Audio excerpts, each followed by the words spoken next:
மிக முக்கியமான ஒரு அறிக்கை வெளியிட்டிருக்கிறார்.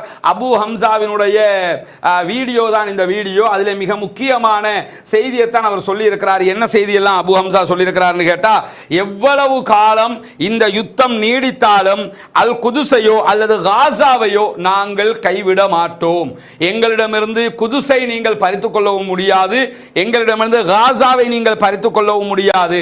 நாங்கள் போர்க்களத்திற்கென்றே பிறந்த மனிதர்கள் அப்படிங்கிறாரு. மிக முக்கியமான வார்த்தை அது. நாங்க வாழ்றதுக்காக பிறந்த மக்கள் இல்ல, யுத்தம் பண்றதுக்குண்டே பிறந்த மக்கள். எங்க பூமியை நாங்க விட்டு தர மாட்டோம் அப்படின்னு சொல்லிட்டு ஜியோனிச இஸ்ரேலிய ஆக்கிரமிப்பு பயங்கரவாத ராணுவம் ரஃபாவிலே எந்த ஒரு முன்னேற்றத்தையும் அடைய முடியாமல் தவித்துக் கொண்டிருக்கிறது என்கிறார். ஏனென்று சொன்னால் எங்களுடையவும் கஸ்ஸாம் பிரிகேடுடைய தாக்குதலையும் அவர்களால் தாக்குப்பிடிக்க முடியவில்லை என்கிற செய்திகளை இன்றைக்கு அவர் மிக தெளிவாக சொல்லியிருக்கிறார். சொல்லுகிற அந்த வீடியோவில் தான் நாங்கள்